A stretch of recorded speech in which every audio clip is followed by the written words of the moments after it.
সালে তৃতীয় দিনের মতো ঠাকুরগাঁওয়ে নিজ নির্বাচনী আসনে করেন গণসংযোগ। সর্বস্তরের মানুষের সঙ্গে অংশ নেন মতবিনিময়ে। আসন্ন জাতীয় নির্বাচন ঘিরে জেলার বিভিন্ন প্রান্ত চষে বেড়াচ্ছেন বিএনপি মহাসচিব মির্জা ফখরুল ইসলাম আলমগীর।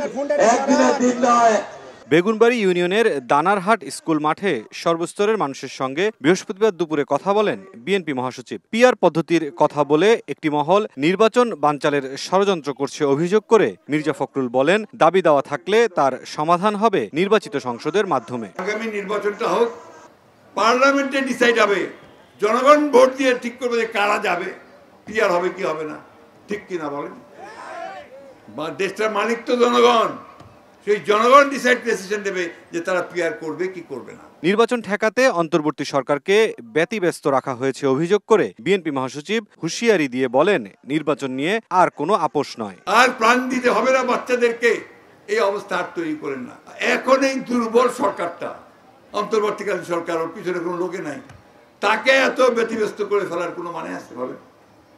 তারা করতেছে এটা একটাই উদ্দেশ্য, নির্বাচনটা যেন না হয় তার ব্যবস্থা করা। জনগণ নির্বাচন চায়। বন্ধুগণ, এইখানে আমরা কোনো আপোষ করব না। প্রাণ সসের মাখামাখি টেস্ট নুডলসকে করে তোলে আরো ইয়ামি, আরো জোস। প্রাণ সস, সসের বস। এদিন চট্টগ্রামের পটিয়ায় আলেম ওলামাদের সঙ্গে মতবিনিময় সভায় বিএনপির স্থায়ী কমিটির সদস্য সালাউদ্দিন আহমদ বলেন, জাতি, ধর্ম, ভাষার নামে কোনো বিভক্তি চায় না বিএনপি। ঐক্য বিনষ্টের অপচেষ্টা ঠেকাতে সজাগ থাকার আহ্বান জানান তিনি। আমাদের মধ্যে যেন সম্প্রীতি কেউ বিনষ্ট না করতে পারে, শুধুমাত্র রাজনৈতিক কারণে যেন এই সম্প্রীতি বিনষ্ট না করতে পারে।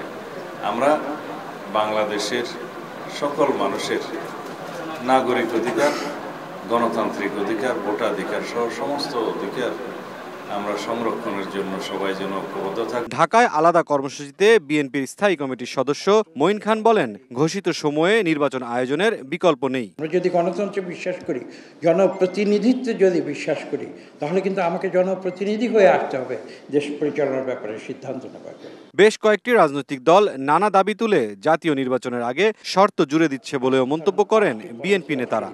কিন্তু ফাইনাল ডিসিশন কিন্তু। মুরসালিন হক জুনায়েদ, সময় সংবাদ, ঢাকা।